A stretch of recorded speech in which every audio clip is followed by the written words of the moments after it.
Hello my dear friends, you're in the Military Summary channel, and today we will discuss the situation in Ukraine on the 23rd of May of 2024. Today we have a lot of very interesting updates, so let's start. And first let's talk about Kharkiv area.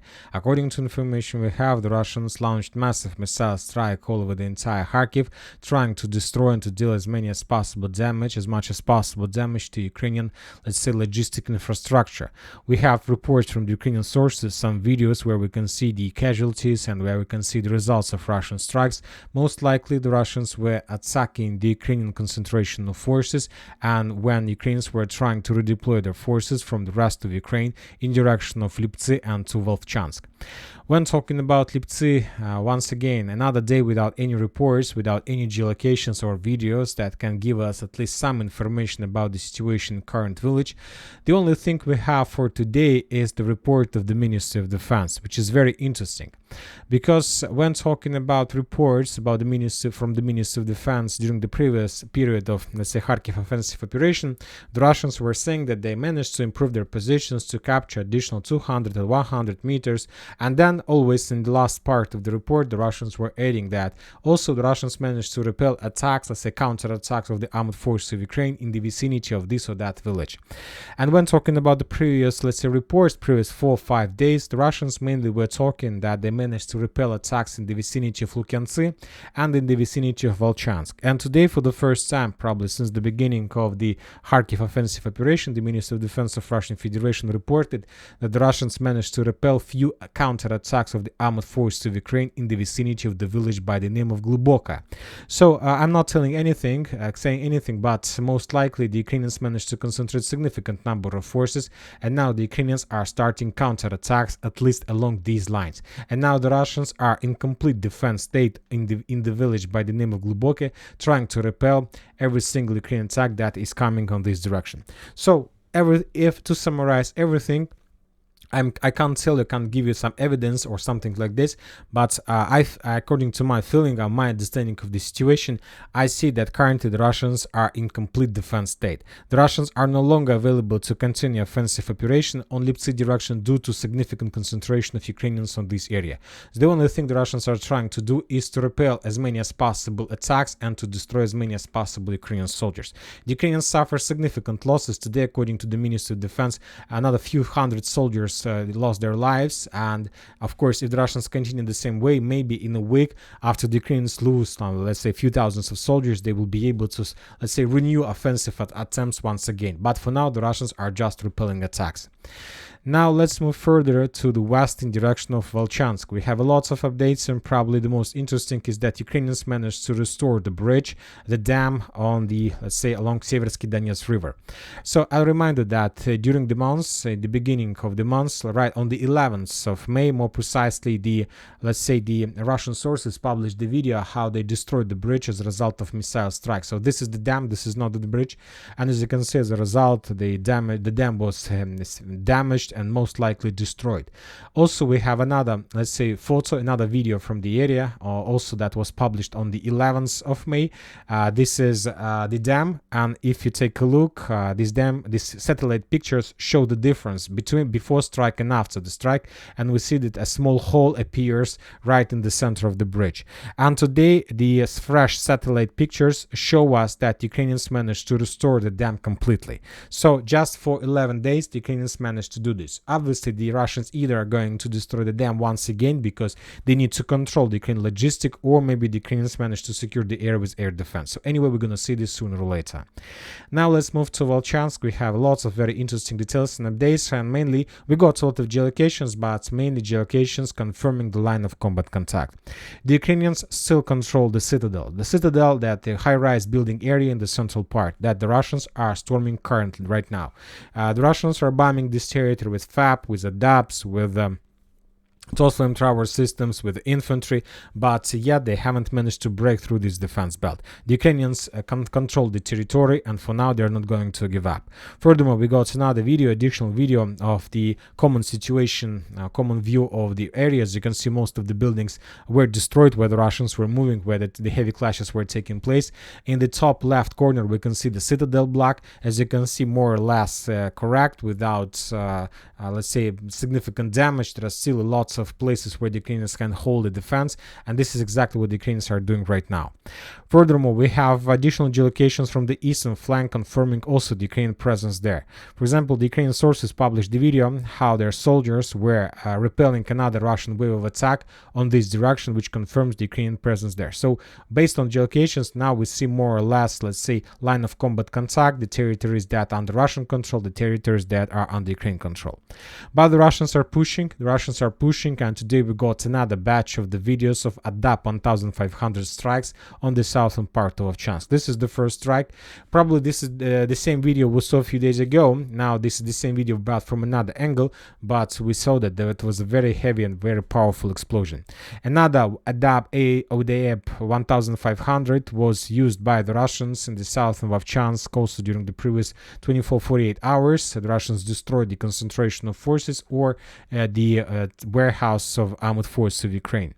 Furthermore, we got additional videos of many tanks destroyed, Humvees destroyed. So the Russians continue, let's say, hunting and destroying the Ukrainian forces. The Russians have significant number of different types of weapons in the direction: Lancet, drones, aviation, FABs, infantry, tanks, everything they have. The only problem that the Russians suffer and face in this area is they are limited. The Russians decided to use limited forces in Kharkiv offensive operation. We are not talking about hundreds of thousands of people from the Russian side. We're just talking about probably 60 or 50 or 60 soldiers from the Russian side. And when talking about the Ukrainians, they continue sending more and more forces on the direction, and the Ukrainians have already started counterattacks in the vicinity of Liptsy, and the Ukrainians are about to start counterattacks in the vicinity of Belye Kolodys. According to information we have, the Ukrainians almost completed the concentration of forces, and they're about to launch an offensive trying to attack the Russians in their eastern Vovchansk flank. And this is very, let's say, dangerous operation. The Russians understand everything, so that's why the Russians have already started destroying the bridges. And during the previous, since the beginning of Kharkiv offensive, the Russians destroyed 4 bridges along Vovcha River, trying to slow down or to prevent any attempt from the Ukrainian side to counterattack. Now let's move further to the northern Kupiansk direction. We have updates that the Russians entered the village by the name of Ivanovka. According to the sources, the Russians first entered the village. They secured the territory. Maybe that was something like Reco in combat or Reco in force, but later the Russians abandoned their positions in Ivanovka. That report we got in the morning, and right before I start making the video, we got another report that the Russians entered Ivanovka and captured the village completely. So probably the first wave was just reconnaissance, and now the Russians launched an offensive and captured the village completely. Now let's move further to the south. Also, before starting making the video, we got reports about the Russians almost cleared completely the village by the name of Berestova. In the next video, in the morning update, we will discuss this in more details. Now let's move to Siversk direction. We have some activity, some progress from the Russian side. According to information we have and according to different mappers, the Russians managed to improve their positions on the southwestern part of Sporne. The Russians captured the tree line. We have some videos confirming this. The Ukrainian, let's say, drones destroyed Russian warehouse in this area along the tree line, which confirms the Russians' presence. As you can see, the Russians trying to do the few things. First, they are trying to split the fence belt in 2 parts and get between Ivan-Darivka and Sporna itself. And of course, the Russians will try to move further to the west along the let's say, forest belts, tree lines further to Ivano-Darivka. Sporna also is under very heavy fire from the Russian side. More and more drones are flying above area, FPV droning the Ukrainian soldiers and Ukrainian infantry that digged in deeper in the trenches. So I can't tell for sure, but most likely Sporna is also the next target for the Russian forces. Vasyukovka, we start receiving updates from this territory. This is a very interesting direction because sometimes the Russians are very active in this area, sometimes the Russians show no activity on this direction. Now the Russians restore their activity. We have a lot of videos, a lot of geolocations, a lot of artillery strikes, FPV drone strikes, Russian assault operations. So the Russians activated, and maybe the Russians will try to move in this direction as well. Chasiv Yar area, we have as usual a significant number of updates, yet we still haven't received any confirmations, geolocated video or from different reliable mappers that the Russians managed to cross Siversk Donetsk-Donbass canal. Anyway, for now we're going to keep for a while this territory as a gray zone until we get more or less reliable confirmations of control or of not of any control. But from the other side, the Russians continue improving their positions in the eastern flank. According to different mappers, the Russians have already captured a few more square kilometers in the northeastern part among the high-rise, low-rise buildings. The Russians managed to capture some buildings in the eastern part, and the Russians, which is the most important, are moving focus further to the west, which confirms that now they're trying not to bomb the eastern flank of Chasiv Yar because there are Russian soldiers, and now they're, well, let's say, attacking further and further to the west, which confirms that not just the artillery and aviation focus is moving, but also the presence of infantry is also moving further. Now we're moving to Klishchevka direction. Today, the Ministry of Defense of Russian Federation reported that as a result of clashes, the Russians managed to establish complete control over the village by the name of Andreevka that the Russians lost during the Ukrainian counter-offensive operation. The Ukrainians are falling back from the territory, and according to some sources, the Ukrainians have already abandoned their positions on this side of Siversk Donetsk-Donbass canal. Some sources are saying that there are still rearguard forces in the area. Currently, it's very difficult to understand. The situation develops dynamically. The situation is very dynamic on this direction. As I understand, according to my vision, the Ukrainians, of course, will try to hold defense line along the, let's say, defense belt. There are a few trenches, few strong points. This one. There is another one. So there are a lot of strong points, not along Siversk Donetsk-Donbass canal. So, of course, Ukrainians will try to use these strong points to slow down the Russians as long as possible. If the Ukrainians are able to slow the Russians for another day, we can say maybe that for the Ukrainians in their current situation, it's a victory. Now we're moving further to New York. The Russians continue bombing the settlement. Very heavy explosions. Videos of very heavy explosions we got once again. Anyway, we can't tell for sure what the Russians are planning to do, but everything reminds us that the Russians are getting prepared before another offensive operations to New York and Toretsk. So anyway, sooner or later the Russians will be forced to start this operation. So maybe the Russians are going to do this right now. Now let's move to Ocheretyne. The Russians are continuing improving their positions. We can say that the Russians continue, that the Ocheretyne flowers continue blooming. We have the video of how the Russians were clearing the trenches to the north of Ocheretyne. If you remember, as you know, and if you follow different mappers, most of them have already updated this territory under complete Russian control. But just today, on the 23rd of May, we got the video how the Russians entered the trenches and start clearing them. So for now, we still haven't received any 100%, let's say, update about the status of this strong point. So we have adjusted the map, but not about this, let's say, strong point. Also, the Russians improved their positions in direction to Novopokrovska and Novoselovka-Pershe. Few more geolocations, few more attacks, successful attacks were conducted by the Russians. The Ukrainians are falling back and moving further to the village itself, and where the Russians are meeting them with another wave with FAB 100, FAB 250 and FAB 500. So very heavy explosions, very heavy strikes. The Ukrainians appeared in something like artillery pocket. They can't evacuate equipment because most of the bridges were destroyed, so the situation for them is not very good. According to different mappers, the Russians established complete control over Nitailova. Most likely during the next few days we're going to receive final confirmation from the Ministry of Defense of Russian Federation.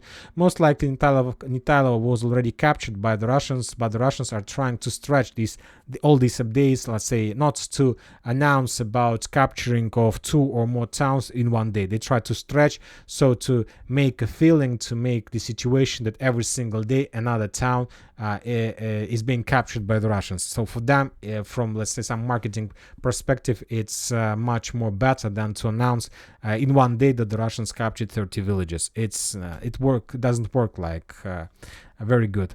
Now let's move to Krasnohorivka. We have very important updates. Finally, we got some confirmations, geolocated confirmation that the Russians managed to establish complete control over the north eastern part of the village. So this part was, let's say, confirmed by geolocations that published Ukrainians today. And we have very interesting updates from the western part of Krasnohorivka. We have one video of destroyed and abandoned Russian armored vehicles. Most likely the Russians conducted, after a very long operational pause, another attempt or another wave of attack to the northern and northwestern part of Krasnohorivka. Most likely the Russians, of course, suffered losses. We have videos confirming this. We have a lot of destroyed vehicles, and some mappers have already updated their maps showing that the Russians captured significant territory. So according to different mappers, this is approximately the territory that is already that become under control of Russian Federation after another wave of attack. Of course, significant progress, obviously, and the most important that the Russians answered the operational space. And if you ask my opinion, from now on the Russians are no longer need to move further to the north, trying to capture all these buildings, all these high-rise areas, all these farms, all these, I don't know, basements, and many other constructions on the northern part of Krasnohorivka. The Russians are no longer need this. Now the Russians can do just one thing. They can move further to the west, first to capture the farms, and then to move even further to Dachная Street and Zelёная Street. So if the Russians are able to successfully complete this offensive operation, they will be able to force the Ukrainians to fall back from Krasnohorivka due to the risk of being encircled by the Russians. So they can, the Russians can make everything to repeat the Klishchievka and Andreevka story, to capture the main strongholds and then to force the Ukrainians to fall back due to the risks of being encircled. So probably this is going to be exactly like this. The Russians start using the shortest way for victory, but not the longest, and with a significant number of casualties. Georgievka, we haven't received anything, probably another week of operational pause, and we're moving to Novomikhailivka, Konstantinovka.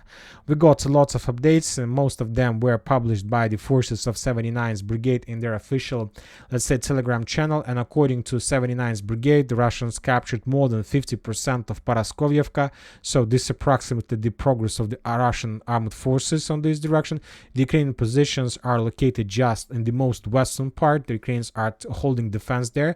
Furthermore, according to also 79th Brigade, the Russians established complete control over the road between Novomikhailivka itself and Konstantinovka, so the Russians control this territory as well. And according also to the same 79th Brigade, the Russians were able to, there were very heavy clashes between Russian and Ukrainian soldiers in the most southeastern, let's say, outskirts of the Konstantinovka itself. So most likely this part, according to the statements of the 79th Brigade, is also under complete Russian control, and currently the clashes already taking place, let's say, on the first between the first buildings of Konstantinovka. The sources are saying that Ukrainians are using just one road for evacuation, and this is the road that Ukrainians are using for evacuation of their, let's say, heavy wounded soldiers, and this road is already under complete Russian FPV drone control. On this video we can see another attempt from the Ukrainian side to evacuate or to bring some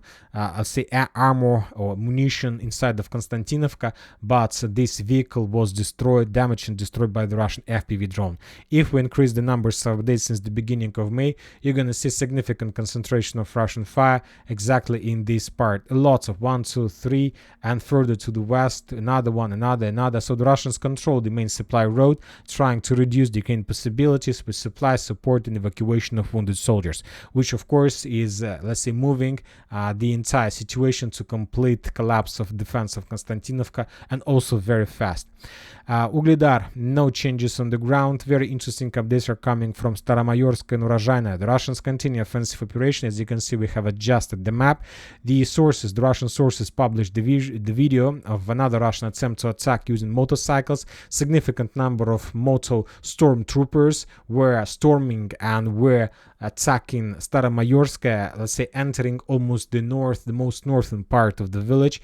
Based on the geolocations and based on these videos, we have adjusted the map. As you can see, the Russians reached the Miru Street, this one, Miru line, this one, and according to the map, as you can see, the Russians probably control maybe 30 or 40%, but when talking about the valuable territories, the Russians control up to 90%, because the only thing the Russians need to do is to, let's say, improve their positions, let's say to the northeast, let's say something like this, and this situation will allow the Russians to cut the main supply roads, this one, and this will also lead to complete collapse of this artillery pocket between two rivers. So of course the Ukrainians will not hold this territory for a very long time. They have two options. First option is to fall back towards, let's say, Ocheretyne, and the second option is to fall back to the north towards Makharovka, and they have no time to think. They need to do this right now, and maybe even during the upcoming upcoming night. If they don't do this during upcoming night,